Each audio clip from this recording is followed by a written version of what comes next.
Well, the real world Road to Indy presented by Cooper Tire season may have kicked off last weekend at the Grand Prix of St. Petersburg, but we still have one more race to do here in the virtual world in iRacing. It's the TireRack.com Road to Indy eSeries here from Worldwide Technology Raceway. My name's Rob Howden, joined by Joshua Lee and Greg DeGeorges here this evening. And Joshua, we are under the lights at one of my favorite facilities in the country, a very challenging oval, 1.2 miles. This is going to be a lot of fun because this is the Road to Indy eSeries Invitational. Not only do we have our RTI prospects and our RTI pro drivers, we got a handful of graduates here this weekend that people who love racing will know. Yeah, and this track always just seems to provide that exciting action that we're looking for. It has the slipstreams. It's not a road course. Of course, it's an oval, so it's only high speed on these cars, and they can just hold that throttle down for as long as they possibly want around this racetrack. They don't really need to lift unless there's an incident happening in front of them. So that's going to create for some interesting Daytona-like style racing that, of course, NASCAR saw just a couple of weeks ago, and we're going to see it here in the open wheel virtual world. Again, under the lights tonight, 65 degrees, the ambient temperature in the virtual racetrack here, 1.25 miles, as I said. This racetrack, very interesting. Turn 1 and 2 a lot tighter than turns 3 and 4, but turn 1 and 2 banked a little more, 9 degrees, 7 degrees through 3 and 4. A very challenging racetrack for sure. And again, Joshua, we talked about the fact we have our RTI prospects, the young drivers trying to work their way into the Road to Indy. Plus, we have all our Road to Indy regulars. We've got some really cool drivers joining us here this weekend as well, this evening. James Davis, the former Indy 500 starter and a runner-up in the Indy Lights program a number of years ago, a couple of years running in the NASCAR program. Connor Daly, IndyCar driver here, as well as is R.C. Enerson, and multi-time Indy 500 starter and Indy Lights champion Sage Karam, also with us tonight. Of course, a star-studded lineup here, Rob, and I'm interested to see how they're going to fare against the drivers that are more akin to the virtual world. Well, the interesting thing is these drivers, the ones that we have, really like running here in iRacing. They do a number of different series. I have a feeling that you're going to see all of our pro drivers stepping up pretty big time tonight. Our racers here from the Road to Indy have their hands full with some really talented professional drivers who know how to get behind the wheel of their sim. So this is going to be a fun night under the lights for sure. It's a challenging racetrack. Greg DeGeorges from Symmetric Driver Performance Labs. What are your keys to the race tonight? Hello. Yeah, it does feel like a little while since our last round, but I've really been looking forward to this one to wrap up the season. Here's what I think we should all be watching for tonight.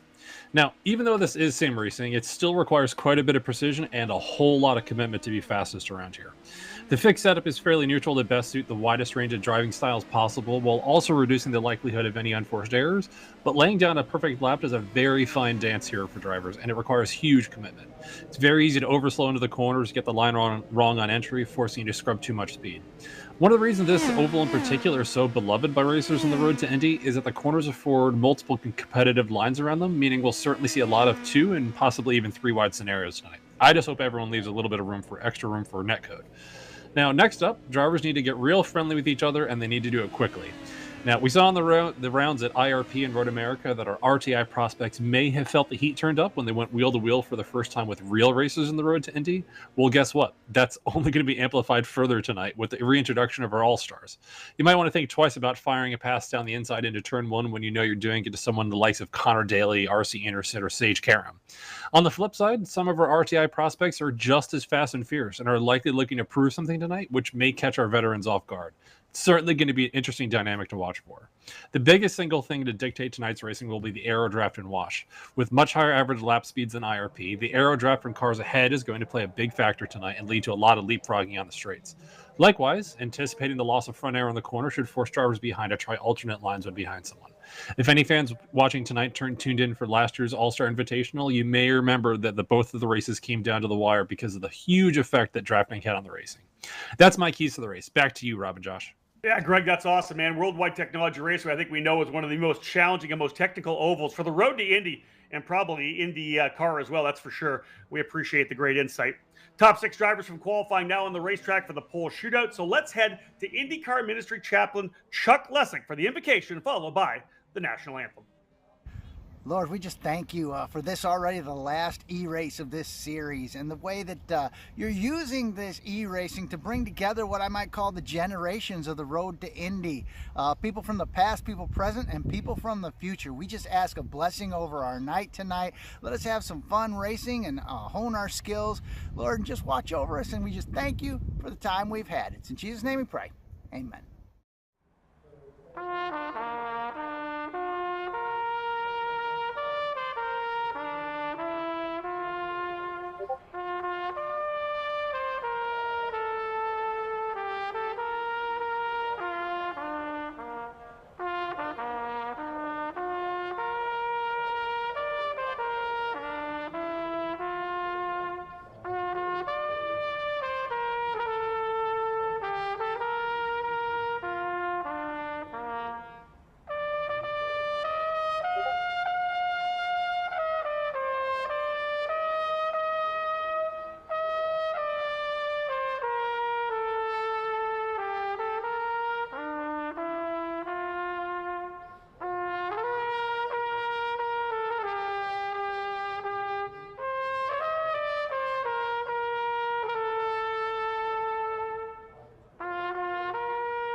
So, we buy shoes online, and socks, and shoe socks, and baby food, dog food, parrot food, gardening tools, art supplies, college classes, scarf, the scarf tube, sleeping bag suit?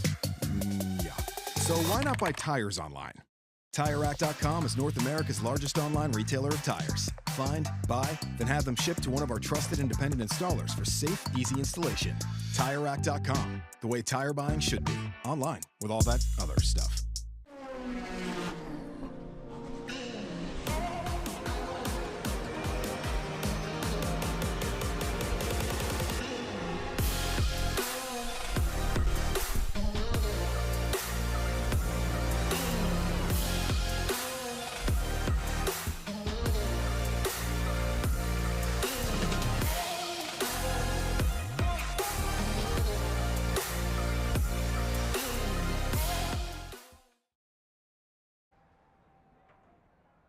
We're back live here again at Worldwide Technology Raceway, under the lights here in the virtual world for the TireRack.com Road to Indy eSeries Invitational. A number of the Road to Indy graduates have come to join us, including the likes of Sage Karam, James Davis, and Connor Daly, all part of the action here as well. R.C. Enerson as well, and it's Rob Howden here alongside Joshua Lee and Greg DeGeorgis. Qualifying just wrapping up here right now.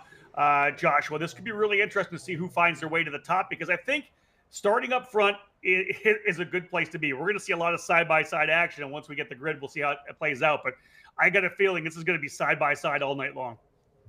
And take a look at the names up front. Of course, Josh Green off the heels of his win in St. Petersburg in the real world this past weekend. Victor Anderson up at the front. Mac Clark, we've seen how fast he has been with 2 race wins on the season.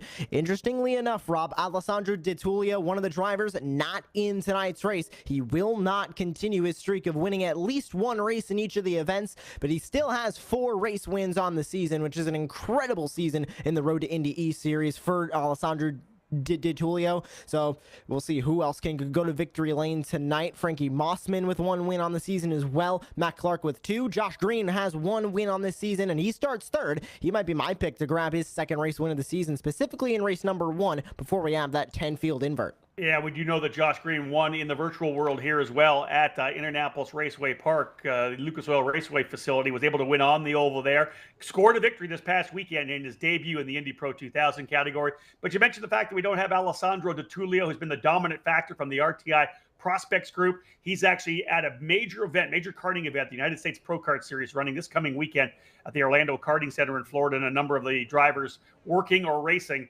that particular event. We're lucky to have and fortunate to have 15 drivers set to go. And I think it's time to look at the grid, as the drivers have wrapped up qualifying right now. And in fact, it's the Swedish driver, Victor Anderson, with the fast lap. And the number 30 machine, Victor will be running for Velocity Racing Development this year. He ends up qualifying on the pole. So an excellent job here on a very tough oval for Victor Anderson. He wins the Symmetric Driver Performance Lab Pole Position Award. Great job for Victor Anderson. 31.600 fast time around this racetrack for Anderson in that VRD number 30 on the outside of row 1. Matt Clark, who has been recently announced running for D-Force Racing in the USF Juniors program. He'll be starting on the outside, the Canadian out of Toronto with the number 26. Row 2, the winner we just talked about, Josh Green, has already won in the virtual world, and Josh has already won in the outside world as well in real life racing. As I said, at the Grand Prix of St. Petersburg, he'll run for Turn 3 Motorsports. And on the outside of that row, a driver who knows his way around an oval track, grew up running dirt, junior sprints, 305, 360 sprint cars. Trey Burke for Joe Dueling Autosport in the number 63, going to start on the outside of row number 2. Back from there, Sage Karam, of course, a staple of the real world in IndyCar, will be starting in P number 5. P6 will be James Davison, another real world IndyCar and NASCAR driver, to the outside of that third row. Lucas Mann for Exclusive Autosport will be starting in P number 7 on the grid. And rounding out in the top 4 rows and rounding out P8 will be Nikita Lastichkin, looking for another amazing race that he has had all season long. Let's cap off the top 5 with a driver who has a number of IndyCar starts to his name and some Indy Lights wins as well. RC Enerson for Enerson Racing will start in the 9th position. Look out for the number 2 machine, the American on the inside. Outside, Ayrton Hauk for Pabst Racing, winner of the Lucas Oil School of Racing Carts to Cars Scholarship. He'll run in that program throughout this year. Also going to get behind the wheel of an F1600 this year, so a lot of development for Ayrton Hauk this year with a focus on getting in to the road to Indy. He qualifies in the 10th position. Row number 6, it'll be Connor Daly, the Ed Carpenter Racing driver for the NTT IndyCar Series. Connor, a very popular driver in the program, and will start here tonight on the outside of row number 6. On the inside, row 6. On the outside, Connor Gutting, one of the top 5 drivers from the RTI Prospects program this year. Connor Gutting Racing starting again in the 12th spot. Only 3 more cars going to round out the grid. It's Dylan Christie who will start in P13. Jason Pribble will start P14. And Dean Dibdahl is going to round out the 15 drivers who are looking to take the green flag tonight. Relatively medium-sized field here, Rob. Not exactly the largest field we've had this season, but still looking at a great-sized field and a lot of fast drivers who are ready to go racing. Yeah, when we're thinking about maybe some of the chaos, it might have been a little better to be able to make sure that we have some clean racing throughout the day. You can see our Corvette pace car jumping out in front of the field as we get set to go. It'll be a couple of 20-minute races here today under the lights at Worldwide Technology Racing. Of course, this track located just across the Mississippi River from St. Louis and Madison, Illinois. And we are getting set to go racing. Victor Anderson on the inside in the green VRD machine. Matt Clark, the young Canadian, on the outside in the D-Force colors. Looking forward to going oval racing here at one of the most fantastic oval tracks. 1.25 miles to come out of turn number 4. And we'll get things underway. Green, green, green. And the driver slot nicely into position early on. Anderson will lead him down into turn number 1 for the first time. Clark, though, going to the bottom of the racetrack quickly. Matt Clark to the bottom. Josh 2 by 2 coming through 1 and 2. It was a very swift move from Matt Clark to try and get that race lead, but unfortunately he's going to be side by side for the moment as Anderson sits on the outside line. How about the diving move from Trey Burke a little bit further back as well, as sitting now to the inside or to the outside. That's Sage Karam. How about James Davison in that lime and black number 18, already moving his way up into P4. Here's the battle for the lead again as Victor Anderson's going to go back for it. 3 wide for the moment. Here comes Josh Green. I'll throw this out there right now. The drivers that we have that are with us here tonight that are our graduates, our invitational pros, all very good at the sim. This is going to be a lot of really close racing. You can see Davis is trying to figure his way out as he is right on the gearbox of Josh Green. Drops it up maybe a half a width of the racetrack. And again, look at this. We've got essentially, 4 or 5 rows of 2 by 2. Luke Mann now coming to the bottom of the racetrack as well. Clark's going to stay with the high side, but we may see a move to the bottom. Trey Burke going to the bottom of the racetrack. Burke looking for a bit of the lead. Always getting a good run around the top side, and Clark gets a good run as he does. No, we're back down to the bottom of the racetrack. A little frenetic action early on here, Josh. Everybody kind of jostled, trying to find out where they need to be on this racetrack.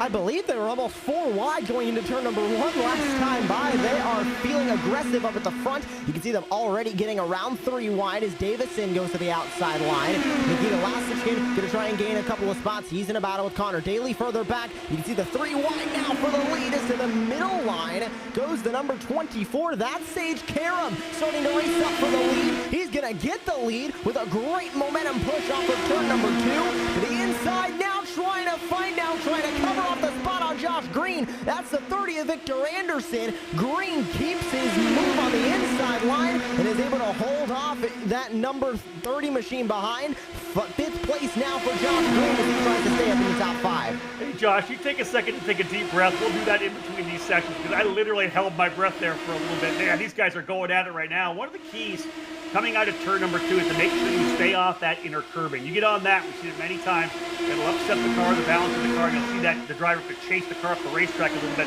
That's when we often get contact on the exit of turn number 2 when a driver's got too low down under the rumble. Tremendous racing so far, and Trey Burke up front, and they'll give Trey Burke some props. Here's a driver who came into USF 2000 last year and was really learning. Again, came from the oval ranks, came from the dirt oval ranks, and was full driver around the Nikita Lastashkin loses the inside of the racetrack, or the car on the track, and he'll go around as well into 10, and that's Connor Gutting. And into turn number 1, Lastashkin lost the rear. Joshua, you can see it kind of check away a bit on him. Luckily came up the racetrack. We're still green right now, though. We do have, of course, some drivers in the pit lane, but still leaning green here right now, 3 minutes in. Oh, and take a look at the move to the middle for Trey Burke. He barely had enough room, maybe an inch on either side, and he is going to go to the race lead. Connor Daly had just made a 3-wide move off turn 4 to grab the race lead. Now Daly's going to sit leading the outside line. To the inside goes Trey Burke. How about Sage Karam giving a little bit of a push to his IndyCar fellow driver as Josh Green makes a diving move to the inside for third. 3 wide for that third spot. RC Anderson going to go all the way to the outside, trying to take that third spot away. He will. Now a couple more drivers giving a little bit more help. That's the 18 of James Davison, now tucked in behind Trey Burke. Everything is happening up at the front right now, Rob. It's tough to watch because there's constantly diving moves, 3 wide, 4 wide even at a couple points, just trying to keep up with what's happening here at the front. Yeah, let's ride on board here now. I think that's Trey Burke we're with here now on the bottom. He's got the Connor Daly to the top, and almost contact. You see that Burke, handful of wheel there coming into turn number 2 is it looks to be like the 18 at Davison getting down to the bottom. So we got our pro drivers up front right now, Sage Karam, Connor Daly, and James Davison. I have a feeling this is going to be one of those races that we're not going to get an opportunity to talk too much about the backstory of these drivers because they are dicing it out left and right now. And you can see kind of settling in it a little bit. Let's have a quick look at the drivers that were involved in the incident early. Dylan Christie, Connor Gutting, Ayrton Hout, and Nikita Lastashkin all involved in the incident where Lastashkin got a little wide coming into the corner. We got a replay to have a look at here, folks, and we'll see if we get a look at what happened indeed here coming into turn number 1. We'll ride on board here with Victor Anderson. He's got Nikita Lastashkin right in front. Was there contact potentially coming in? Let's see if they come in. Yeah, neither was. Yeah, it looked to be like Lastashkin had held the line, Joshua, and then rolled down a bit. In fact, let's bring Greg DeGeorgis in here. Greg, is that what you kind of saw? As we do have more action on the racetrack right now, another driver going around? Yeah, I think Victor didn't anticipate him to check up much as he did there, and unfortunately that's one of the areas where you want to leave a little bit of room for netcode. I think it was actual positive contact there, but either way, that was just not leaving perhaps as much room as he should have there. Coming down the back straightaway right when we came back from the replay, James Davison, I believe, had some contact as they were running pretty nose to tail and side by side out at turn number 2. So as they came down the back straightaway, he spun off the racetrack as well. James Davison in the pit, Nikita Lastashkin in the pit. And it looks like Josh Green in there as well. So with both those drivers in pit lane, Joshua, you have to think that Green and Davison may have had contact. Yeah, it does look like both of those drivers did make contact on the back straightaway, and actually James Davison went flipping up and into the air off the catch fence of the back straightaway, so that's going to move both of these drivers out of this race. And just as quickly as we saw about 8 to 9 drivers up in this lead pack, we're going to go to now about 6 drivers here racing in this lead pack. But they're continuing to race aggressively, continuing to have these momentum shifts and these slipstreams that they're able to use, and it's very, very difficult, Rob, when you get this momentum shift and when you get a slingshot on the driver in front to just not take it anywhere. First of all, these drivers are racers. They want to be able to race up at the front and take these runs whenever they can get them. But also, you got to think about once they're 2, 3 wide in front of you, not a lot of room to be able to take these momentum shifts. You have to just kind of either get off the gas or make a diving move to the inside, which we've already seen plenty of times tonight. Yeah, a little bit of give and take here, I think. A lot of these drivers run together in some of these sim series quite a bit. You can see up front right now, Connor Daly, RC Enerson, Sage Karam. These guys do the iRacing Indy 500s every year. I've announced a couple of those. You can see this guy's 3 wide right now. Enerson to the bottom, Karam to the middle, Daly on the top side. I remember watching Karam race cadets back in the day. All these drivers, of course, coming out of karting. Good to see the other guys battling in with them, though. Trey Burke, Jason Pribble, and Lucas Mann get a great opportunity to run with 3 drivers you may see in the Indianapolis 500 this year. Connor Daly and Sage Karam, of course, with rides, and I know that R.C. Enerson working very hard to get himself back on the Indianapolis 500 grid, trying to put a program together. But this is a great opportunity for these guys to battle that. Look at Daly knifing from the outside of the racetrack to the bottom. Daly going to the inside of Karam, down into turn number, I believe that's 3 and 4. It is. Book it. He's through as well. No, that's 1 and 2. But look at the big run on the outside. Karam getting a better run around the top. Great side-by-side racing here, Josh. And it's just non-stop, and you say side-by-side. How about 3 wide again? As a big diving move to the inside for Trey Burke in the 63. Sage Karam still able to hold on to the race lead, but now up on that outside line. Here's another move to the inside. That's Connor Daly in the 1. How about 3 wide for the race lead going into turn number 1 here, Robin? They're able to hold it together. Here comes 3 wide again as the roots are ensue. Trey Burke gets another momentum shift and trying to pump his way back up to the front. Wow, this is amazing stuff right now. You can see 4 drivers up to the top part of the racetrack. Trey Burke, definitely aggressive. He's been trying to get himself to the front as much as he possibly can. You can see Luke Mann and Jason Pribble kind of just hanging out there right now, getting a feel for what's happening. I talked about Trey Burke earlier, a driver who came out of the dirt ranks running in the 305 and the 360 sprint cars and made the move into the USF 2000 program, wanting to follow in the footsteps of his hero, AJ Foy, who of course went to Indy, so that's kind of his focus. Well, Trey really battled hard all last year. They made some additions to the racing team this year, a new mechanic, new engineer. He's got Sage Karam coaching him, and we saw Trey Burke run in the top 10 all weekend in St. Petersburg, which was such a huge improvement for the young driver at Auburn, Texas. I think this is going to be a good year for Trey Burke. And again, kind of battling out side by side with his driver coach. How about 4 wide into turn number 1? Good call for the 63 of Burke to check up a little bit there. They're rolling back up on Victor Anderson. You can see him up the road. But again, it's the 22 on the outside. This is some crazy racing. They'll go back to 4 in a row. And again, Karam back down to the bottom. Anderson will come with them. This is non-stop action. Greg DeGeorgis, the keys to the race, kind of playing out here right now. Yeah, I certainly think so with as much leapfrogging as we're seeing. And yeah, I mean, it's great to see that guys like Trey Burke, well, I know Trey's not having a hard time with Sage because of how much they work together, and I'm sure they're talking on Discord with each other right now. But yeah, it's good to see that there's not a lot of intimidation going on from the pros to the prospects. Yeah, you can see that right there coming out of turn number 2, Burke's car drifted up a little bit. You get too far down the bottom, you'll have to chase that car up the racetrack. Jason Pribble there as well in the number 59. Big news coming out of that camp, I believe, for his 2022 plans coming very soon. Looking forward to hearing where Jason Pribble will be racing here in this season. But this is great stuff for Pribble, great stuff for Mann and Trey Burke. They're battling it out with 3 absolutely stellar professional drivers: Sage Karam, Connor Daly, and R.C. Enerson. Yeah, let's bring it up a little bit about the fact Sage Karam as well. Here's a guy that we know is going to be with Dreyer Reibold again in the Indy 500, but I think he's got a program put together, Joshua, as well. 12 to 16 races, I'm told, for Team Alpha Prime in the NASCAR Xfinity Series. So I'm really excited to see what Sage will be able to do in a big stock car as well. We'll see how much of the open wheel nature blends over to a stock car. Obviously, James Davison, kind of the poster child for that right now, with Rick Ware Racing doing both IndyCar and NASCAR. So we'll see how Sage Karam can do in those Xfinity cars whenever he can get behind the wheel. But right now in the virtual world, he is showing his might that he has a car to race up at the front. Here comes R.C. Enerson right back to the bottom. Trey Burke going to stay in the middle, and Burke's going to throw the door slam shut on the 24, and there's Sage Karam giving a little bit of a buck to Trey Burke, saying, "You don't throw that block on me. I'm going to push myself out of the way." Right, Trey Burke throws the slider at his coach. Sage Karam coming through 3 and 4. A little bump on the gearbox for Karam. You know these guys have spent a lot of time together on the sim, working hard. I know that Trey's been in the Symmetric Driver Performance Lab sim trackside as well. Greg, that's one of the things, right? I know that normally I try to get to Symmetric to get a little bit of seat time every weekend, but man, the sign was up all weekend long, Greg. You were packed with drivers running that virtual St. Petersburg all weekend.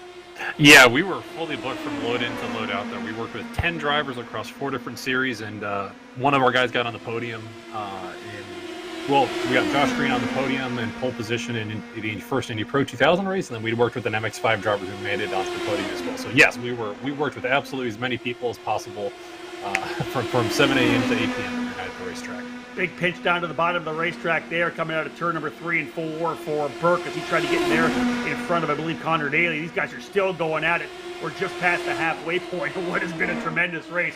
Started with 15, had a couple of incidences, put these guys back. You can see both Dean Dibdahl and Josh Green there, 8th and 9th. They're working together to try to close back up. I think they actually may be on the lead lap still. I'm not quite sure. Maybe a lap down. But here's a move down to the bottom of the racetrack. Good job.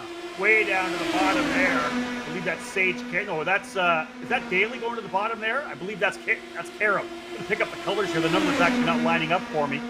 But you'll see this again. 2 wide. Oh, how about 3 wide? Pribble's gonna go to the bottom. That's a rough one. Pribble all the way down on the rumble. That does not normally work. It's Enerson in that number 7. Karam's in the white and light blue. Burke back down to the bottom into turn number 3. This thing, I feel like it's starting to percolate a little bit here. Everybody trying every line on the racetrack, Joshua, as well. We've got guys at the bottom, middle, top. Everybody wants to lead. They want to tuck in. No one content to sit in one spot. And it seems like every line on this racetrack can work, and here's the perfect example. 3 wide into turn number 1. There's the advantage for Enerson on the bottom. Here comes the advantage from the outside line in Trey Burke, who is going to power around on the exit of the corner, and Sage Karam, who is on the very outside, is still there to race for this race lead. So really, any line on this racetrack can work, and it really depends on, like we talk about when it's the Daytona 500 or a race at Talladega over on the NASCAR side, what line is going to work and what line is going to have the momentum and the draft. That seems to be what is coming into play here. Pribble falls to the back of this line. Lucas Mann is still up here, and the Canadians trying to fight for his first race win of the season, and they're continuing to fight now as Trey Burke goes back to the lead. And look at the one at Connor Daly still fighting on the bottom. Here comes Karam to now try and get by Burke on the inside. It'll work as he goes into 3. Let's see if he can hold him off as they go off of turn number 4. Karam is going to barely clear the number 63 by just a couple of inches. Now here comes the 63 back on the outside. The one at Daly to the inside, and just like that, we're 3 wide, almost 4 wide, back to 1. Yeah, you can see R.C. Enerson showing the mirror there to the wing, rather, to Daly. He continues to try to run the low line. He's been doing this for the last couple of laps, getting that good dive down into turn number 3. A little jake to the inside to maybe hold Enerson at bay. You can see that again. Lucas Mann and Jason Pribble just hanging out there in 5th and 6th. Wise right now. Don't need to get up in the battle here. Both drivers get to feel. Here comes Enerson back to the bottom of the racetrack. And I think, Joshua, you were right. How's it going to play out? Which line is going to be the best coming out of turn number 3? How do you line things up for 3 and 4? Here is again the bottom. Look at this. Daly trying to get a better run on the bottom. Enerson's right there. Lucas Mann right on the gearbox of Connor Daly. I love this racing. We'll take a time right now to take a shout out to those of you tuning in on Rev TV up in Canada. Lucas Mann, the lone Canadian running here in the top 6 positions. Mann holding that Canadian flag. A lot of Canadians running on the road to Indy, and of course IndyCar as well with Devlin DiFrancesco and Dalton Kellett. Look at the great racing we have here. He's going to go to the bottom again. Smooth on that wheel. As you can see, the 020 up top. And again, that is Connor Daly. Actually, I keep saying it's Connor Daly, Joshua. That is actually R.C. Enerson. I got to get these cars right. Very difficult to tell, especially when they're going so fast around this racetrack. They're hitting speeds of up about 150 miles an hour at about this point. And then when they go back into turn number 1, depending on how much slipstream they've got, can go upwards of 155. So very difficult to tell who exactly is who. But Lucas Mann and Jason Pribble are at the end of this line. And you can see way up the racetrack goes Sage Karam. And R.C. Enerson's going to be went through the middle and going all the way to the back of this group. Connor Daly back to the inside in the number 1. He'll go side by side with Sage Karam as it looks like Pribble and Mann just trying to find a way to get involved in this battle. The top 4 are splitting the deal pretty evenly, moving their way throughout the top 4 spots. But it looks like 5th and 6th now, just kind of stuck behind a wall. Can't really get up to the front. They've got time to still figure it out with 3.5 minutes to go. Yeah, I think that Mann and Pribble probably just biding their time right now, getting a good feel, right? Go to school right now. Find out what these guys are doing up front. These are the pros. Obviously, Burke with a lot of oval experience, really not much of it at all coming, or almost none of it coming actually on pavement. I think he did the last year at the Freedom 75. He ran both a midget and his USF 3000 car at the Carb Night Classic. So I think these drivers further back are getting ready to dive in here. Again, just 3 minutes remaining here in this first 20-minute race of the doubleheader. And look at the bit of a lead here right now for Sage, Karam, Daly, and Peterson from the top side. It is, again, the 63 of Trey Burke right in there as well. Jason Preble starting to get aggressive at the number 59. He'll go back to the bottom of the racetrack again. Make sure that car doesn't get a mid-corner oversteer coming out. He'll get a good run. He's going to try to tuck in there with Enerson as well. 2.5 minutes to go. There are about a 30-second lap, so call it about 5 laps remaining here in the first of 2 races. And this is your battle. Karam, Daly, Ederson, Burke, Mann, and Pribble. Top 6 drivers. Matt Clark back at 7th. Josh Green 8th. Dean Dibdall 9th. And Dylan Christie in 10th. And again, these guys have not given up even an inch. Daly to the top side of the racetrack again. But the guy up front making it all work right now is the number 22, a Sage Care. Here comes Ederson back on the bottom of the racetrack. Burke's going to go to the bottom as well. He'll go from 3rd to 1st. Does he hold the spot? No. Big run on the outside. And again, to the top side goes Ederson. Take a look at this battle for the race win now as we go south of 2 minutes to go. Karam back to the inside. And as they race through turns 3 and 4, give the advantage over to Sage Karam. But look at Ederson, a great run to the outside as the number 2 machine tries to fight for that race win again. Trey Burke going to go 3 wide down to the bottom of the racetrack, not leaving Sage Karam much room at all, but it will work as they go back to 1. Still 3 wide as they fight their way through the middle of the corner. Trey Burke going to slide up a little bit, forces Karam up to slam the door and Ederson down the back. You wonder whether or not Mann and Pribble just waiting there to clean up the garbage right now. They've run 5th and 6th in this entire run. Top 4 drivers have been dicing up back and forth. Every one of these veteran drivers trying different lines on the racetrack. What will work? Where do I get the best draft? Where can I get that run? Burke on the bottom with no help. I'm going to say probably 2 laps to go here right now because less than a minute remaining. They'll come around here with less than 30 seconds, so likely 2 laps to go. Big run to the top side for Karam. And again, Ederson right with them. Burke trying to hold the bottom of the racetrack. Here we go down to the bottom again. RC Ederson go to the lead. To the inside of turn number 3. Karam still running that top side. Ederson gets a really good run out of turn number 3. They'll drive it up to the top of the racetrack. He'll hold that position. They'll come across start and finish right now. This will be the final lap here. And they'll work their way down into 1 and 2. Burke down to the bottom of the racetrack again. Karam to the top. It's the student and the coach running 1-2. Karam with a better run. Here comes Ederson. Contact, I think, further back a little bit there between Mann and Pribble. Pribble to the bottom of the racetrack, holding on. Karam's got the spot. Here comes Daly. They get 3 wide. Karam going to go to the bottom. He's going to pitch him off. What kind of a run does Ederson have on the top side? Here they come down to the bottom of the racetrack, and they're in race number 1. Sage Karam. Sage Karam and contact coming across the line. And we stacked them and packed them. Burke, Daly, Mann, and Pribble. All with contact. Joshua coming across the line. The only 2 to get there cleanly and coming to the back straight. Sage Karam with the win. R.C. Ederson in second. All hell broke loose at the end, though.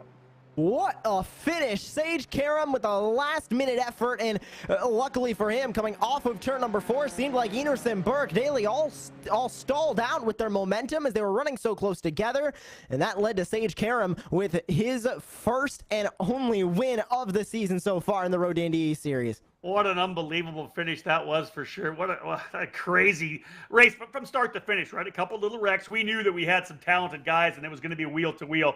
Well, that's exactly what we got. Wheel to wheel all race long. And again, a big win there for Sage Karam. Able to get back to the bottom of the racetrack and just got a really good run out of turn number 4 and was able to pinch that down to the bottom. Joshua, that's what you want, right? Under the lights here at Worldwide Technology Raceway. Let's go wheel to wheel. And our pro drivers showed why they're pros. They were super clean. That is the exact racing that we are looking for. That is excitement for every single lap. We went 20 minutes with only a handful of incidents, and yes, they might have been multi-car pileups, but at the end, we still had 6 drivers who all on the white flag lap had an opportunity to grab that win. Yeah, I'm telling you, that is exactly what I had hoped for. Not surprising to see the guys up front like that, like the Connor Dailies, the James Davisons, of course, Sage Karam. That was a lot of fun to see those guys rolling. All right, folks, listen, when we get back after this quick break, we're going to take a look through the top three. We'll give you a run through, and we'll get a chance to talk to our winner as well.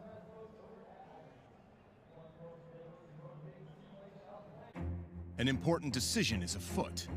This man is about to buy tires on TireRack.com. Tire Rack is the leading online retailer of tires in North America and a repository of advice and expert reviews. And it's done! All that's left is to arrange for safe. I guess he did that too. TireRack.com, the way tire buying should be. It's your Uncle Cooper. Your SUV is a multi-purpose tool, like a corkscrew fish scaler. And that means your tires should be multi-purpose too. Like these Cooper rugged Treks. They're tough, but also run smooth as butter. And with dual sidewalls, it's like having a multi-tool that can look like a completely different multi-tool. Don't take that idea, by the way. I'm gonna patent it. Go with the Coopers. Cooper! Well, Joshua, myself, and Greg just spent the last minute sucking on the oxygen tank. We're feeling a lot better after holding our breath for a lot of that race. Sage Karam with the win by just over a tenth of a second at the line. R.C. Enerson just not able to get enough of a run over the top side of the racetrack. Trey Burke ends up coming home in third. But as we saw, carnage afterwards. Burke, Daly, Mann, and Pribble all making contact coming to the line. But they still finished within 7/10 of a second coming across the stripe. Great job for all 6 of those drivers running a nose to tail. Matt Clark, the only driver who did not go down a lap after the incident early. Josh Green ends up in 8th. Dean Dibdahl 9th. Dylan Christie in 10th. Connor Gutting in 11th spot.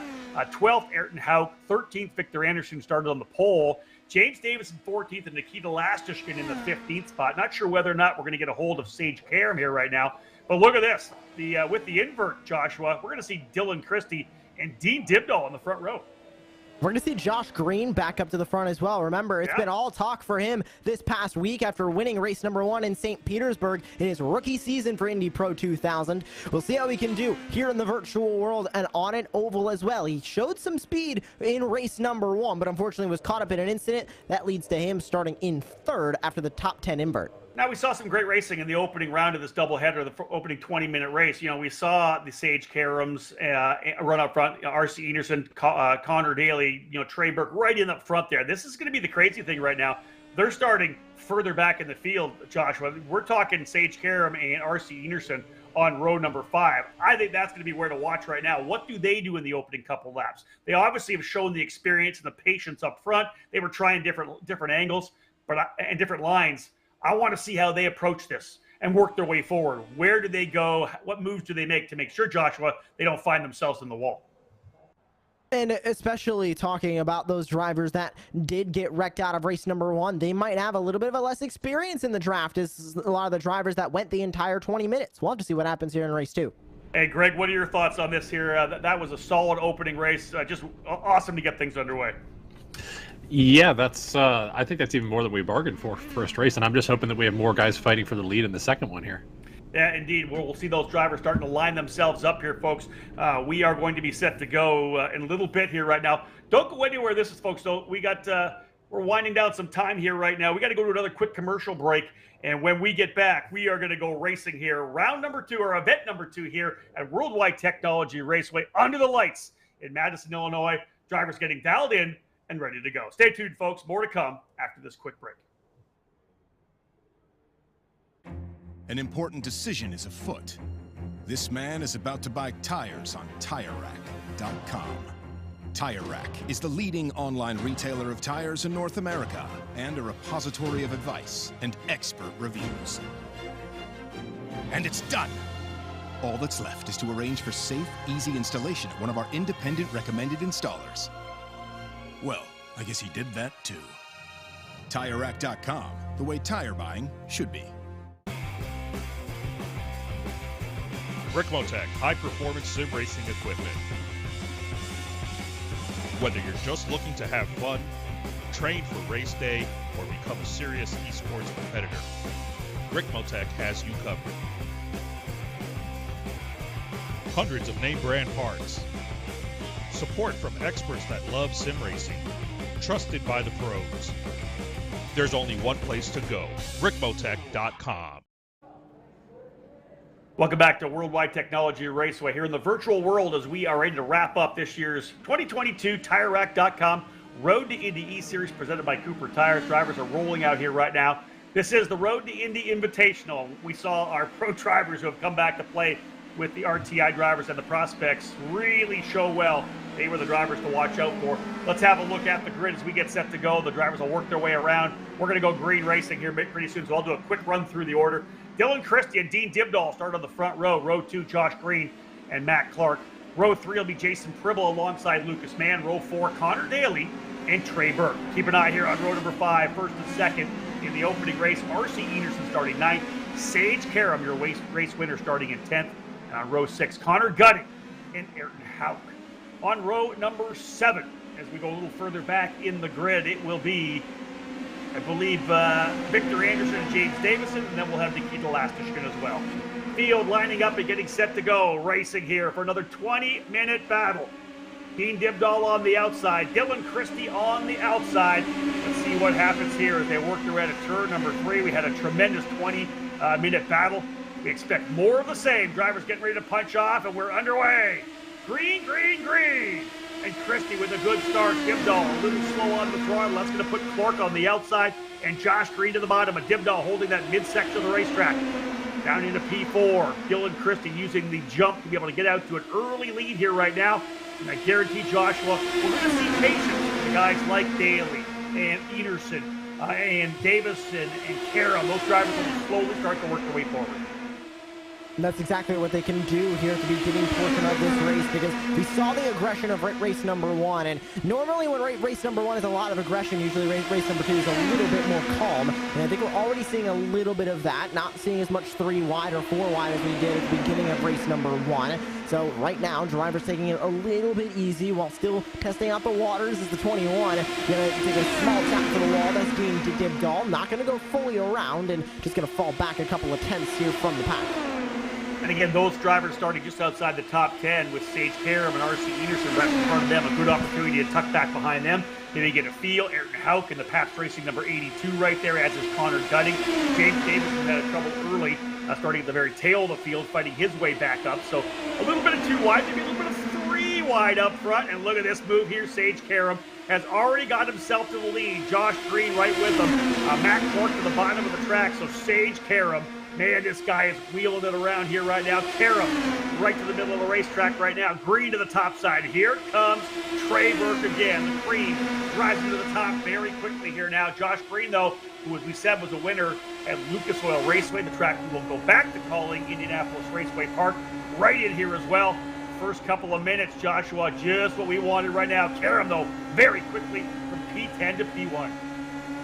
What a move from Sage Karam to go back to the front. Now he's going to get back by Josh Green. Here comes Trey Burke to join the battle again as they go into turn number 3. Burke's going to have that momentum on the inside. He gets by Sage Karam, albeit by just a few inches. Karam's not letting go on the outside line. Here comes Green back to the bottom. And just like that, already again, they are 3 wide for the race lead. Have Mackenzie Clark join the conversation. He sits in 4th. Look at Connor Daly. Look at James Davison. They sit side by side and running at the top 5. Yeah, this is one of those races where you love having a really good spotter in your ear, letting you know who's around.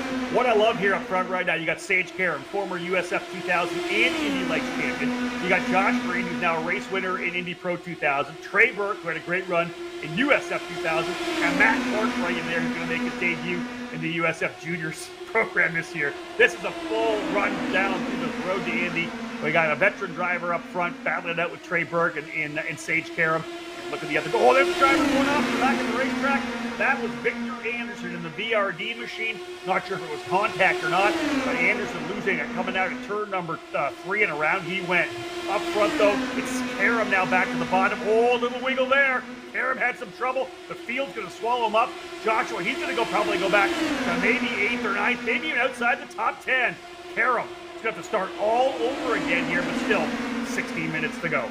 That is exactly what happened there, Rob. He got a little bit loose in with everybody else being in a track, having the momentum, having the speed. They just ate him alive, and Karam falls now outside of the top 10 for a moment. He's down in P12 behind Dibdal and Gutting now. He's battling for 10th and 11th. Karam's going to go all the way down to P13 as well. Looks like it's going to be an extended stay at the back of the field currently for Sage Karam. But how about Connor Daly? Middle three wide here is RC Enerson and Josh Green. Going to try and split him down the middle. There goes the 18 of Davison trying to get back to the bottom. Green and Enerson now going to stay side by side for the race lead. Yeah, again, everybody take a deep breath as we're 4 minutes into this 20-minute race.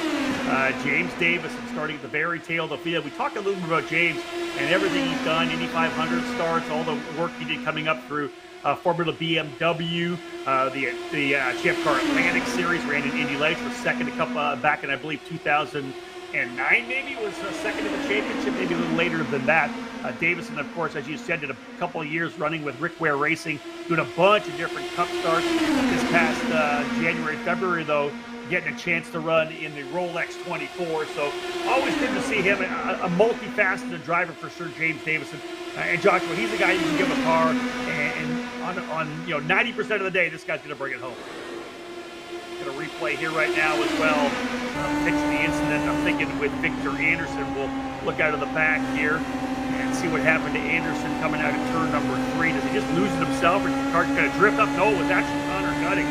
Connor Gutting at the number 10 coming across the racetrack, and he lost control of it, Joshua, out of turn number 4. Let's bring Greg DeGeorgis in there.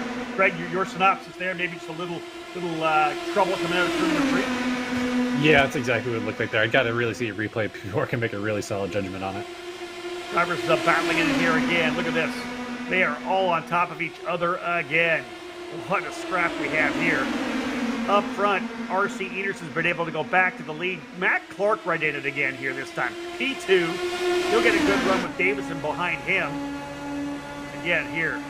On board now, I believe, right behind Burke. That will probably be James Davison or potentially Connor Daly as well. Yeah, I got maybe Connor Daly. He's got that Team USA scholarship sticker on the front of the machine. Look at him tucking right back in behind here.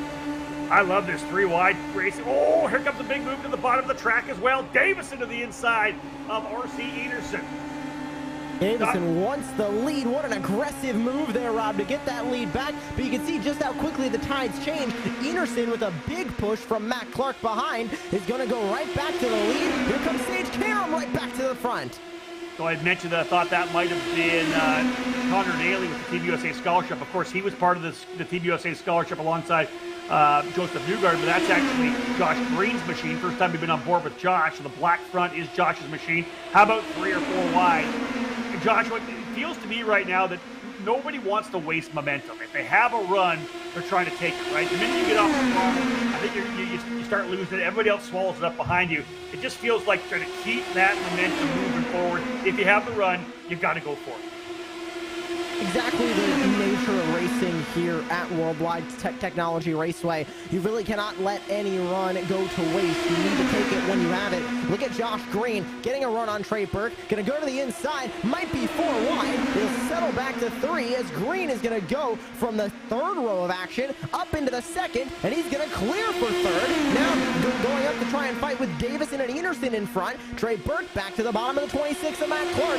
Everything happening up at the front. Here comes Clark right back into the podium places. Yeah, Joshua, I think that might have been the best run we've seen of a driver really railing down the bottom of turn number 1 and 2. Got a really good plant down the bottom there for Green and got a lot of exit speed. And that's one of the issues. You lose that exit speed when you get down to the bottom. Let's see what happens here for Clark. Right down to the bottom. You got to put more wheel in it. Got to really get on that wheel. Oh, big contact further back. Couple of drivers together. Team Timbo and Connor Daly, I believe, potentially together further back in the pack. A couple of drivers together deep in the field coming through turns 1 and 2. Davison, though, with the lead. We'll probably get a replay of that. There's more contact. That's Davison out. No, that's Enerson contact. Clark as well. Dylan Christie. A number of drivers involved in that one. Full course yellow.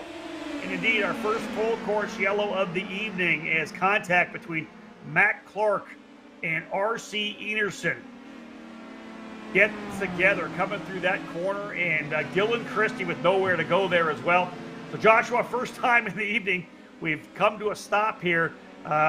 Going full course yellow, big incident in turn number 1 and 2. And you can see also getting involved in that incident. It looked like Connor Daly also was caught up in that mess off of turn number 3 and 4. And hopefully we can grab a replay here soon. It was Connor Daly, RC Enerson that were involved in that incident, Rob, and unfortunate to see two amazingly fast drivers here in race number 2. Yeah, I think it was Daly and Dibdahl that got together. We'll have a look at the replay here. I think we're going to come on board with Dean Dibdahl. We'll show the incident between he and Connor Daly. Again, on board with Dibdahl coming into turn number 1. Dibdahl's right there trying to get the run coming up. Oh, no, that was it. Wasn't Dibdahl's fault. Contact from the bottom. One of the drivers down to the bottom kind of drifted up a little bit into Connor Daly. Daly coming down a bit as well. And that sent him off into Dibdahl. So Dean Dibdahl, nothing he could do about that at all. Here's the other incident. This is where we're going to see when we do get the replay between Matt Clark and RC Enerson. I believe Dylan Christie was the one that was caught up in that one as well. So two separate incidents here about 8.5 minutes in, as we're at a full course caution right now, coming to the halfway point of what will be a 20-minute race back into the doubleheader of this TireRack.com Road to Indy Invitational. This event capping off this year's iRacing eSeries. So let's have a look at it again here. This is the other incident with Clark and Enerson. Clark down to the bottom of the racetrack. Oh, it looks like, I'm not sure what happened there. Clark just all of a sudden drifted up the racetrack, made contact with Enerson, and absolutely nowhere to go, Joshua, for Dylan Christie. And unfortunate, of course, with these ovals, not a lot of place to go. You can't go all the way to the right because, of course, the wall's out there. You can't really go much to the left. The grass is there, so not a lot of area these drivers could go. Once an incident's happening in front, pretty much all said and done, that's going to be night over for a handful of very quick drivers on the racetrack. Yeah, and let's be real. When you're in a corner like that and you're totally committed, you've got, you're cranking on the wheel. It's almost impossible to avoid an incident to the right, unless you're just drifting the car up. The minute you try to take evasive maneuvers to go to the right, the car's going to spin around. So you're committed to those corners, and there's not much you can do when other drivers get together but try to go to the bottom and hope everything pushes back up to the top. We're going to have another look at the replay of the incident between Matt Clark and RC Enerson. We'll see what happened there again coming into turn number 3. You see Clark on the bottom. Yeah, looks like Clark's car just broke loose coming into the corner, which is very surprising. Everybody else is fine. I don't know why that would have happened. Greg and Georges, any thoughts on that one? Yeah, maybe it's some aero wash there. I mean, the setup is on the slightly conservative side when you're running on your own, but as soon as in the aero wash, the way it affects the front of the rear wing can have something to play there. That looked like, unfortunately, an unforced error there for Mac, and sorry to see some other cars get collected there and as collateral damage. Yeah, car went around as soon as it kind of transitioned into the corner. But let's put it this way: we've still got racing to do. We're going to have still a number of minutes to go. James Davison, the driver, out front right now. Trey Burke runs second. Sage Karam finds himself back up into third, having fallen outside the top 10. Luke Mann now runs in fourth. Josh Green in fifth. Jason Pribble back into the sixth spot. Nikita Lastushkin up into seventh. Connor Gutting runs in eighth. Matt Clark in ninth. Connor Daly in 10th, Dean Dibdahl 11th, 12th is Dylan Christie, 13th Victor Anderson, 14th RC Enerson, and the only driver down a lap is Ayrton House. So everybody's still on the lead lap, Joshua. We're going back to racing right now too. Let's get at it. Everybody back to the lead lap. We've got just under 8 minutes to go, 7.5 to go. Time to go racing to see who's going to grab the win here in race number 2. And James Davison shot out of a cannon to begin this run, and Trey Burke very loose off of turn 2. He looked like he had a severe understeer coming off of that corner, Rob, and he ended up having a swerve down to the inside. That moves Burke down into P5. Green and Mann going to fight for that third spot, while James Davison and Sage Karam start to run away at the front of the field, about 3/10 back to Sage Karam from Davison, about another 3/10 back to Josh Green. So you think about Jason Pribble and who else around? Trey Burke and Lucas Mann. Yeah, Pribble and Mann, who were able to run up front with those leaders through, sat right there in fifth and sixth. Really went to school, got a good feel for where they needed to be on the track. We'll see if that pays off in race number 2. You see Matt Clark already starting to get aggressive, trying to get to the inside of Nikita Lastushkin. 4 drivers lining up front, though. Davison, Karam, Green, and Luke Mann right there as well. Karam back to the bottom of the racetrack. The 2 pro drivers with multiple Indy 500 starts going at it here up front. Josh Green actually winning 2 races in a row. capped off the USF 2000 season at Mid-Ohio with a win. And we got big contact from back coming out at turn number 2. At least 3 drivers in the wall at turn number 2. Matt Clark and Nikita Lastishkin for sure involved there. So chaos happening further back like we saw earlier. His drivers, Joshua, putting the hammer down. Trey Burke, I think, may have been involved in that one as well. Up front, a little more cleaner racing, but man, when you're in the back, you lose that patience, you find yourself in trouble. Look at this battle for the lead. It's between Davison and Karam again. Karam to the outside line. We saw how great safe Karam could use the outside line in race number 1. Looking like he's going to take that same strategy here. Uses it again. Grabs the lead. Now going to throw the block to Josh Green, who sits on the inside line. Lucas Mann sits in 4th now as the pack has broken their way up. Now top 4 breaking away by about 1.7 seconds over Purple. Let's see what Lucas Mann can do here. Like I said, ran in the lead pack early as well. Really good showing here for Lucas Mann, the young Canadian driver, and having a good, solid performance here, all told. Josh Green, as we said, though, I talked about the fact that he had won the final USF 2000 race last year, comes out as a rookie in Indy Pro 2000, wins the opening race of the season. And so he's back-to-back race winners, and he's doing a tremendous job here as well. Here's the contact we saw further back. Let's have a look at the replay here coming out again of turn number 2. You see down to the bottom goes to 63 and Trey Burke. Dribbles right there as well. And I don't know if there was contact or what happened, but it looked to me like the number 26 of Matt Clark got looped around there, that everybody just got caught up. And I want to say once again, I think Dean Dimdahl got caught up in that, Joshua. He has just been in the wrong place at the wrong time. But check this out.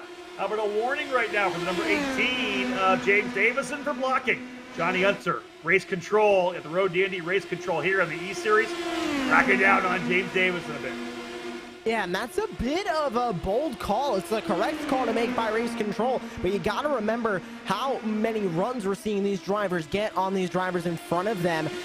Now, of course, race control is setting the precedent that, look, if the driver behind you is quicker, you cannot throw the block. And take a look at James Davison again, throwing a block on Josh Green. Not as severe as the one he got clocked for, but again, they need to make sure they're being safe in their driving, that they're not trying to block a car that's going about 5 miles an hour faster than them.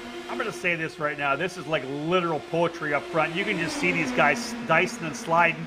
It's a move to the bottom for Davison. He makes the move, goes to the top. Karam just gets to the top, pitches it back down, slides back to the bottom. These guys are just going back and forth.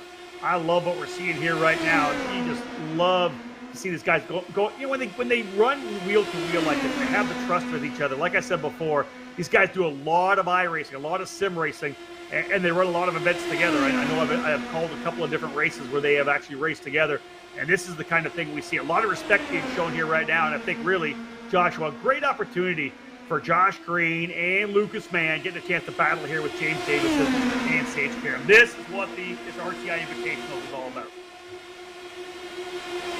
And just how aggressive they are at the front of this field. It is relentless for each of these drivers as they continue to fight. A little bit of contact between Karam and Green. Neither of them get into an incident. We stayed green on the racetrack. 3 minutes to go, just a couple of laps remaining, and they continue to be very aggressive towards the front of this field. But James Davison, what a way for him to pull away at the front and try and lead for a bit. He's going to snake down the back straightaway, trying to hold Karam at bay. Let's say 5 or 6 laps remaining here in the second race of the doubleheader. Worldwide Technology Raceway under the lights here in the TireRack.com Road to Indy eSeries Invitational. Karam back to P1. Look at Lucas Mann. He now goes to P3. Man, right there on the gearbox of Davison as they head back now into turn number 1. Man to the bottom of the racetrack. Davison running cleanly there mid-track. Very easy place to run around. Taking care of those tires. They'll go back down, trying to break that draft a little bit. Karam says, all right, I'll get that run. Slingshot around the top of the racetrack again. He'll try to pinch him back down to the bottom. And again, Mann and Green just sitting there watching. Sooner or later, if they want to take a run at this race win, they got to get in there and start fighting. Joshua, 2 minutes to go, about 4 laps. Oh, contact and a big wreck for James Davison. Goes flipping into turn number 1. Makes contact with Lucas Mann. That's going to leave a 2-horse fight at the front of the field between Sage Karam and Josh Green. They're continuing to fight. Green on the outside, Sage Karam on the bottom. They're going to fight again, not leaving each other any room as they go through 3 and 4.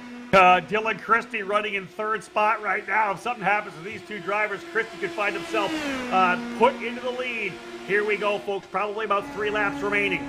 It'll be Green to the top side of the racetrack. Green in the turn 3 motorsports machine, and of course Sage Karam right there. The Indy Pro 2000 cars, fantastic race car from Tatis.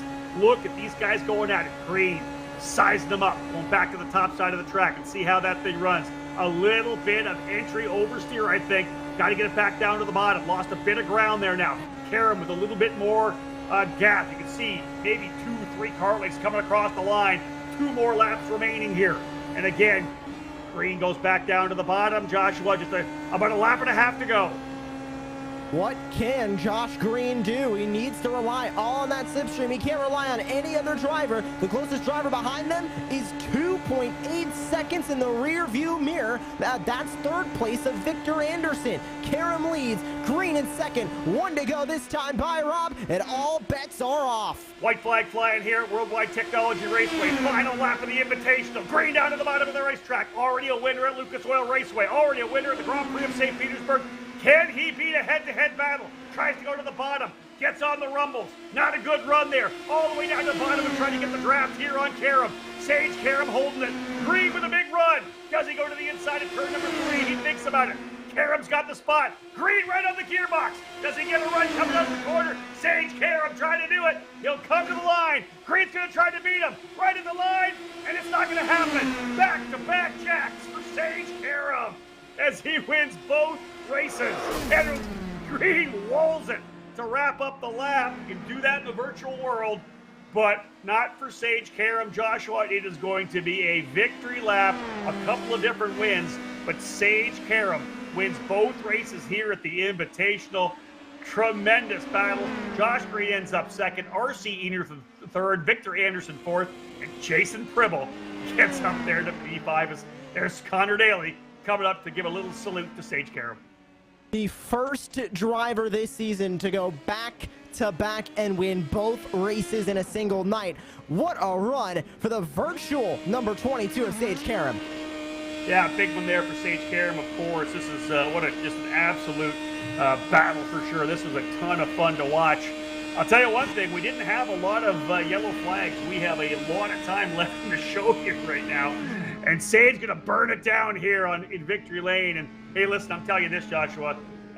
Yeah, he's coming in here. This guy, a guy that's run multiple Indy 500s. But anytime you run in your sim, you want to win, right? You don't want to come in and get beaten by an RTI prospect or a Road to Indy driver. You've already won the USF 2000 championship. You've already won Indy Lights. I guarantee you, a little feather in the cap for Sage Karam when he's walking around the paddock when we get to our next race at Barber Motorsports Park. And how is he going to take what he did tonight, take it into the real world as well? We know Josh Green is taking his virtual prowess into the real world with his win in St. Petersburg. A second place, nothing to slouch for. RC Anderson as well in third, nothing to slouch for there either. Victor Anderson and Jason Pribble rounding out the top 5. Just what a night of racing we saw here, Rob. Indeed, Sage Karam coming out on what was a great battle there with Josh Green. Josh tried to go to the bottom of the racetrack, I think, in turn number 1. And 2, just wasn't able to make it stick. Folks, we got lots coming. Stay with us. We're going to go to a quick break. When we get back from this break, we got lots of interviews for you. And again, getting a chance to talk to our race winner, Sage Karam. It's your Uncle Cooper. Sure, once in a blue moon, you might need your tires for hauling a horse in a hailstorm. But most days, you're going to need your tires for tougher things, like teaching your sister's kid how to parallel park.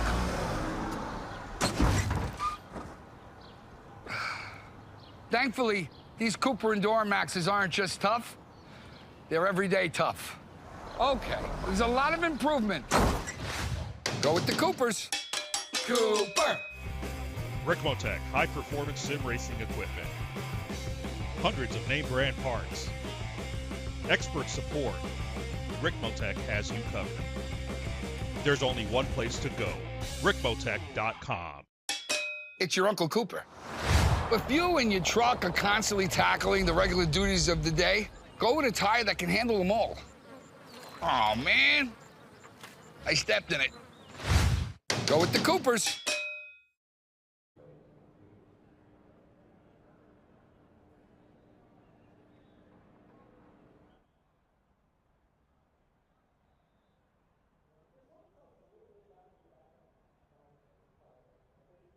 Welcome back, ladies and gentlemen, to Worldwide Technology Raceway as we wrap up what has been a tremendous Road to Indy eSeries Invitational. Again, big thank you to TireRack.com for being our presenting sponsor throughout this entire eSeries this year. Of course, Cooper Tires as well.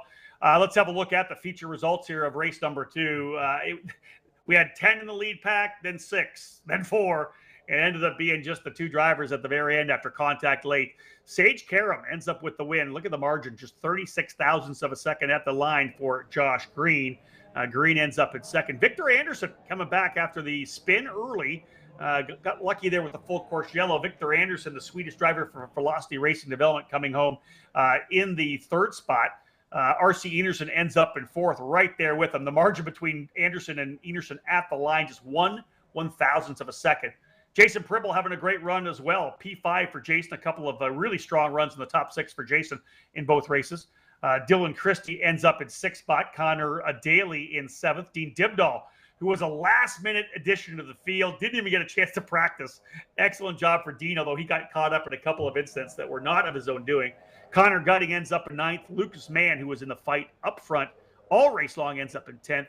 James Davison was right there. The contact between Mann and Davison late in the race dropped them to the tail of the top 10. Ayrton Hout, Trey Burke, Matt Clark, and Nikita Lastishkin all involved in incidences early. Joshua, let's bring you back in as well. Man, some pretty good racing all around. That was a lot of fun to watch. When you get really solid, sim racing guys up front that understand patience, that was just a ton of fun to watch. Just some of the most incredible racing we have seen in this Road to Indy eSeries calendar. Of course, the second oval on the calendar, of course, other than IRP. And IRP being much shorter, not as quick. We didn't get as much of the slipstream battles as we did tonight, but what a night that we saw. Basically like a super speedway for these cars. It was intense. All right, welcome, folks, to the Cooper Tire Broadcast Center. We're going to get a couple interviews here right now. Joining us right now, a veteran driver, James Davison. James, thank you, first off, so much for being part of this eSeries Invitational event. We thank you so much for being with us. But, man, I'll tell you, I didn't think I'd ever have to have my oxygen tank to call a race in the virtual world. Dude, you guys were having a ton of fun out there. That was like 2 wide, 3 wide, all race long early on. Yeah, it was. I mean, that's what it's all about, right? And it was cool to race up there with all the other old guys, if you want to put it that way. Connor, RC, Sage, and then race with the young guys. And we all, I think, did a really good job there for how much of a pack race it was. We all got caught out a couple of times by netcode and all that kind of stuff, but it was just a lot of fun, so I hope everyone watching enjoyed it. Well, James, for the record, I never once called you guys old at all because I'm significantly older than you. So you guys are still the young guys in the sport when it comes to me. Hey, let me ask you a question. We got you here. What do you got going this year? What's James Davison racing here in 2022?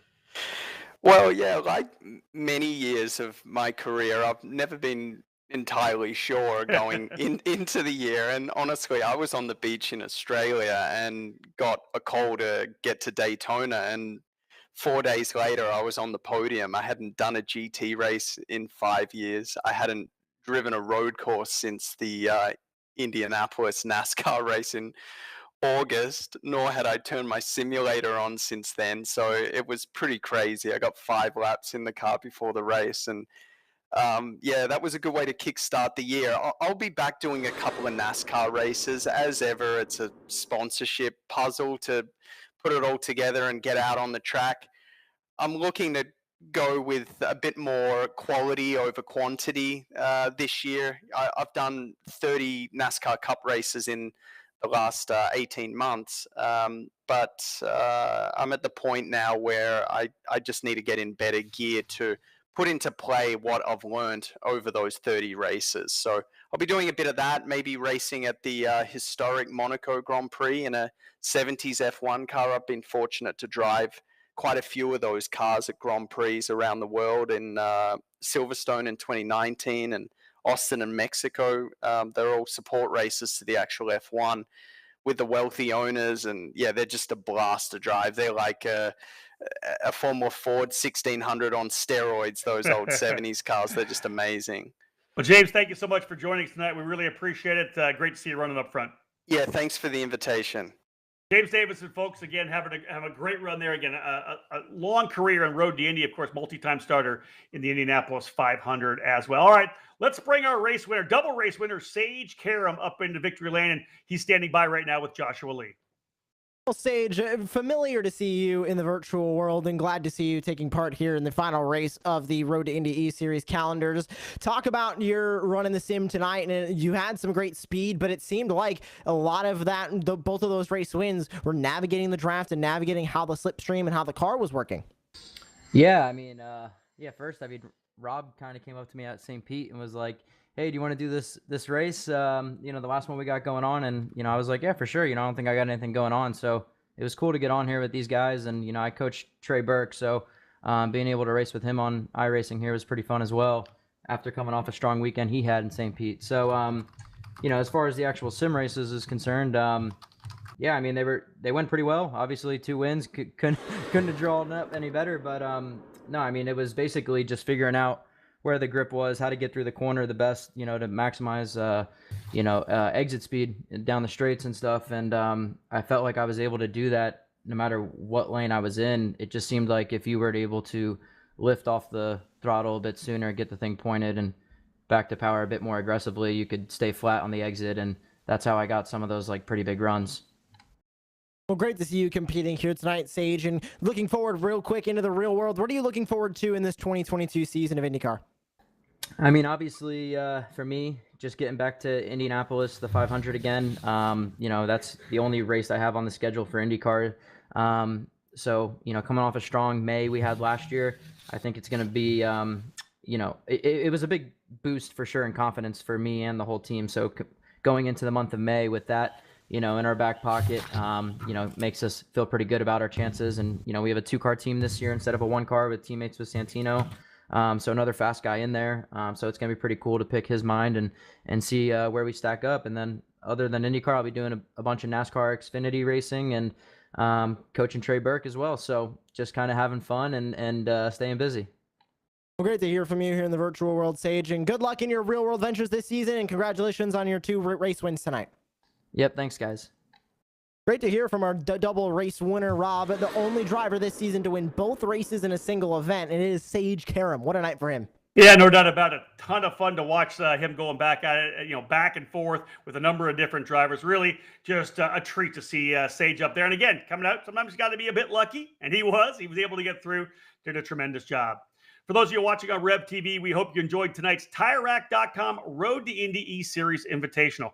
Running a season finale at Worldwide Technology Raceway means, of course, guaranteed side-by-side racing, and we certainly had that tonight. Congratulations again to tonight's double winner, Sage Karam. If you want to join us for the remainder of our post-race show, head over now to Road to Indy TV's YouTube channel. We're going to line up a couple more drivers for interviews, and we'll wrap up the season there. We appreciate everyone who tuned in for this year's Road to Indy eSeries here on Rev TV. You've certainly got a chance to look at the past, present, and future of this unparalleled driver development program. The young RTI prospects showed extremely well, and it was a pleasure having our graduates with us here this evening. On behalf of everyone from the Road to Indy presented by Cooper Tires, I want to offer a special thank you to our communications director, Tammy Valkoski, who put in so much work behind the scenes. We'd also like to thank the following individuals for all that they provided to this year's series. Lee Thompson and Alex Simpson from Apex Racing TV, our series administrators at Extreme Motorsports, Kevin Ford and Jeff Jacobs, and of course, my broadcast partners, Joshua Lee and Greg DeGeorgis. It was an exciting season of virtual racing. Now it's time to focus on the real thing, the Road to Indy, presented by Cooper Tires. This is Rob Howden, signing off from Worldwide Technology Raceway. Bye for now. It's your Uncle Cooper. Your SUV is a multi-purpose tool, like a corkscrew fish scaler. And that means your tires should be multi-purpose too. Like these Cooper rugged Treks. They're tough, but also run smooth as butter. And with dual sidewalls, it's like having a multi-tool that can look like a completely different multi-tool. Don't take that idea, by the way. I'm gonna patent it. Go with the Coopers. Cooper. So, we buy shoes online, and socks, and shoe socks, and baby food, dog food, parrot food, gardening tools, art supplies, college classes, scarf, the scarf tube, sleeping bag suit? Yeah. So why not buy tires online? TireRack.com is North America's largest online retailer of tires. Find, buy, then have them shipped to one of our trusted independent installers for safe, easy installation. TireRack.com, the way tire buying should be. Online with all that other stuff.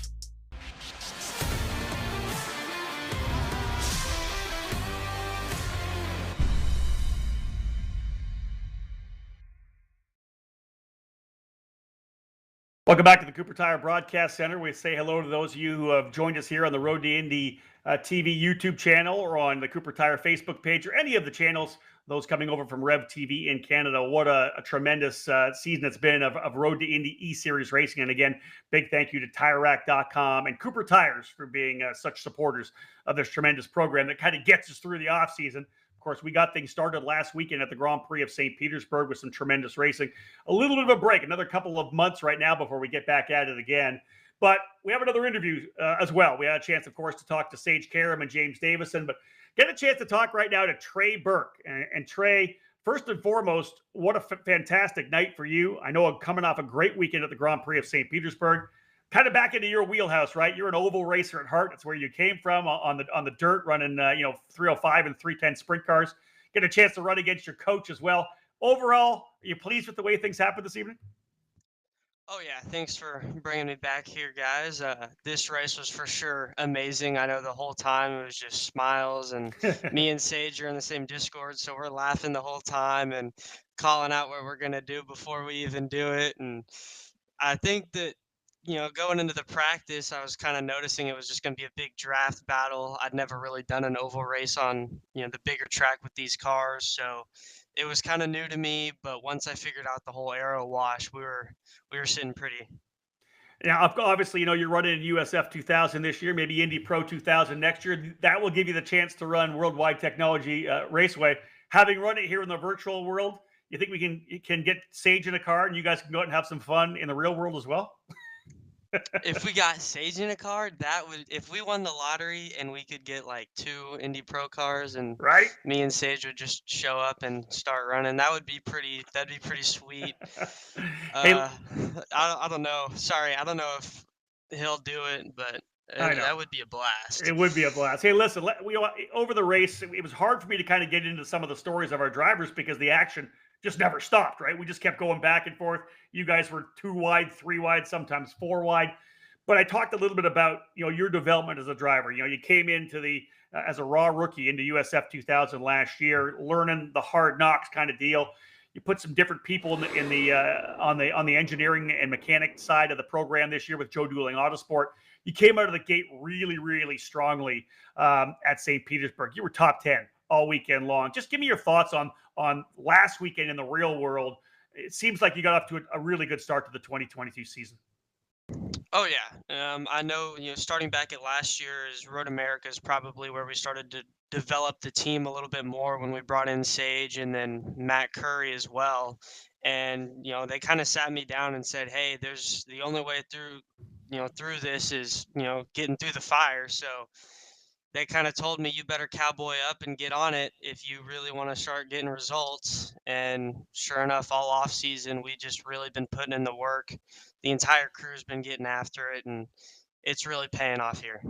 Well, listen, man, congratulations again on St. Petersburg and on tonight as well. It was fun. Like, here you are, of course, battling with your coach, but you got a bunch of pros in there as well, right? You got R.C. Enerson, you got Connor Daly, who's, an Indy 500 veteran driver as well. Had a couple of guys in the Road to Indy and USF juniors behind you. That group of 6 in that first race, man, dude, as I told James Davison, I don't think I've ever had to use the oxygen tank during an iRace because that was flipping awesome. Oh yeah, that was for sure good. The first race, I know we were all excited, and me and Sage, like I said, we were laughing and having a blast. And I told myself, hey, if I get wrecked or something happens, I wouldn't care. I just made my night right there. Well, listen, man, congratulations again, as I said, on St. Petersburg. Congrats on tonight. And we look forward to seeing you at Barber Motorsports Park in a couple of months. Yes, sir. Thanks, Rob.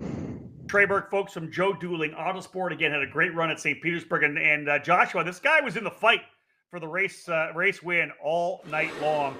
A ton of fun to watch for sure. And great to see Trey Burke and having him here on the post-race show, and just unfortunately couldn't put it together. And another driver who unfortunately couldn't put it together tonight was Lucas Mann. He's joining us now here in the broadcast booth. And Lucas, up front for both races, and unfortunately not really the results that I think you were looking for to show for it. What were your struggles out there on the track tonight?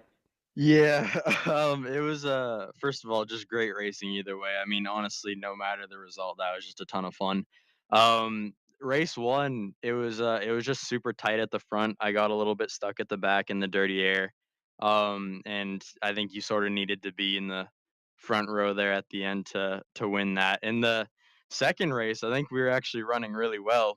At the time of the incident, I think I was gonna try to make a move for the lead there if I could. So it was super close. I think I was definitely in the hunt there to take the win, but obviously an incident happened that I think was a little bit out of my control, but it's all right. It happens. It was still a ton of fun overall. I haven't done a ton of oval racing, but I think I might need to start doing more now because that was awesome. Well, a wonderful finish for you here at the virtual Worldwide Technology Raceway. Lucas, thank you for joining us here in the broadcast booth, and we'll hope to see you in the future eSeries and in real life racing as well around Road to Indy. Absolutely. Thank you. Good to hear from Lucas Mann, of course, Rob. And we've seen him up front all season long, and unfortunately, no wins in the win column to really show for what he really did this season. Let's cap things off now, talking to one of our race directors, Ryan Cobb. Ryan, I'm sure you and Johnny Unser were busy. There was a lot going on. This wasn't one of those races where guys kind of settled in. This felt to me like just 20 minutes of absolute chaos. What was it like in race control? Yeah, thanks for having me for first off up here, and it was awesome. I mean, we love to see the great racing up there in race control, and I mean, we want to avoid cautions at all costs, but everyone out there just showed how professional they really are, especially for being in the sim world. And some people have lack of experience, but it was just amazing. We were holding our breath collectively a couple times. There was some dodgy moves, but at the end of the day, I mean, I think that is just the absolute best way we could end this season. One of our strongest seasons yet, and the racing was fantastic. Yeah, no doubt about it, Ryan. Awesome. Thank you so much for joining us. We do appreciate it. Guys, let's wrap things up here. Joshua, give me your final thoughts. It was, we had it was an interesting program, right? We had a couple of races with our RTA prospects, young drivers trying to work their way into the Road to Indy. We had a couple of races for those Road to Indy drivers as well. Prospects getting a chance to qualify to race against the existing RTI drivers, and of course the Invitational. All in all, it was great to have you in the booth with us this year. I just thought it was great racing all around. Definitely did not have any slouch of a race, and I'm internally grateful with Alex Simpson, Lee Thompson, everybody at Apex Racing TV for trusting me to be in the booth with you, Rob, and with Greg. It's been an amazing 5-round season, and I'm looking forward to the future of the Road to Indy eSeries, wherever that may take us, and to watch this season of Road to Indy and the Indy Pro 2000s and Indy Lights all around the country this season. I think it's going to be an exciting season in the real world, and we'll have to see where the virtual world will take us. But this season, Alessandro D'Attulia, Mac Clark, Josh Green, Frankie Mosman, and Sage Karam, 5 different winners across 5 different events. Great to see all the drivers coming out and supporting Road to Indy and being here in the eSeries this season. Yeah, Joshua, we appreciate it, man. Great to have you on board with us. We'll have to get you out to a Road to Indy race when we possibly can. And Greg, let's bring you in to wrap things up here as well. All in all, again, you had a chance to provide us, with your insight to all the racing, all the races we were at. You do a lot of work with Symmetric. You talked about the fact that you're trackside. You're our official trackside simulator, and you had a packed house at St. Petersburg. And I know that a lot of our drivers in the Road to Indy really rely on Symmetric and the trailer you have trackside to get that extra time behind the wheel. Because you know what? In the Road to Indy, it's 5 sessions, right? Practice, qualifying, and a couple of races. What you provide trackside, I think, for at least for a lot of the young drivers that don't get that much seat time, absolutely invaluable. Yeah, that's what I really built Symmetric for, was giving drivers additional seat time with at a fraction of the cost, and with absolutely zero risk involved with what they're doing there. So, yeah, I mean, we know St. Petersburg isn't available on iRacing, but I have it available in the Sim Lab to me. And those drivers, like you said, they only get one 30-minute practice session to get ready all year long, because we all know that you can't go testing on the airport or the street races or the streets there the rest of the year. So, yeah, we do everything we can to make it as valuable as possible in the simulated world, to get drivers as prepared as they can be when they actually strap into the real car. And even when we're talking about tracks, that you can go testing it. We're talking about Barber coming up next with the test there in a couple weeks, and then the race in April. It's still really valuable to get more seat time on race weekends, work through some different scenarios. We'll do qualifying simulations, race simulations. I'll turn the heat onto the drivers. We'll go through full debriefs and everything. Man, so awesome. we make it as valuable as we possibly can, and like I said, at a very small fraction of the cost, with zero risk in a fully controlled environment. Now, what do you think about the drivers we had there this year? One of the things, a takeaway that I have was really obviously the strength of the drivers who are our RTI prospects. Now, I know that the prospects, there's the drivers that are kind of working their way up the ranks. Some guys like DeTulio, Matt Clark, they're very proficient in iRacing on the simulator, and they showed extremely well. In this past race, I was really, really impressed with Jason Pribble and Lucas Mann. I thought both those guys got in there and fought with some of the best, and these are drivers we hope to see in USF Juniors here in 2022. Yeah, absolutely. I mean, I love what we did this year with the prospects and the real Road to Indy drivers, and then this last race, of course, with our alums. I love the mix of the talent and to see where the talent shines through. The way I look at simulators is a great way to, given a set of conditions, maximize performance as quickly as possible, and that's what we use it as a development tool when we go to the racetrack. But even here, some drivers might say that the cars may not feel right, the track models might be a bit outdated, the risk and the reward factor isn't quite the same, but it's all about optimizing performance with a given set of conditions. And that's the part that's really impressive. So that's where I'm really impressed with what the young drivers who stepped up their game and really delivered this season did. Yeah, so the last checkered flag in the virtual world here for the TireRack.com Road to Indy eSeries presented by Cooper Tires is done.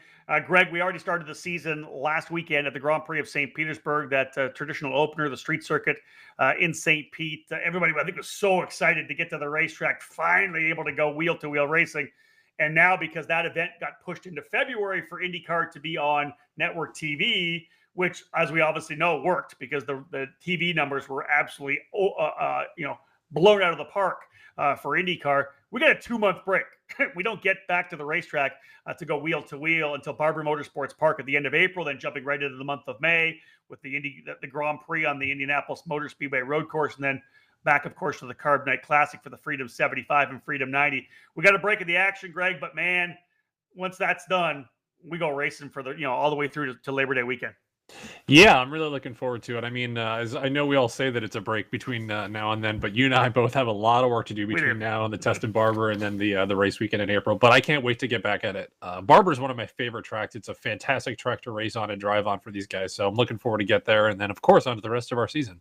So that caps things off, folks. We want to thank everyone for tuning in. We really want to thank our pro drivers, our RTI alumni for coming to play with us. Sage Karam, Connor Daly, James Davison, and R.C. Enerson answering the call to come and race against the guys that are where they were, 5 to 10 years ago. So amazing to have them with us. And again, a bunch of Indy 500 starts there. Otherwise, we are done for this year's Road to Indy eSeries. On behalf of everyone from the Road to Indy presented by Cooper Tires, everyone from Apex Racing TV and Extreme Motorsports, and of course, my broadcast partners, Joshua Lee and Greg DeGeorges. Thank you so much for tuning in here, folks. We do appreciate it. My name's Rob Howden. Bye for now. An important decision is afoot. This man is about to buy tires on TireRack.com. Tire Rack is the leading online retailer of tires in North America and a repository of advice and expert reviews. And it's done! All that's left is to arrange for safe, easy installation at one of our independent recommended installers. Well, I guess he did that too. TireRack.com, the way tire buying should be.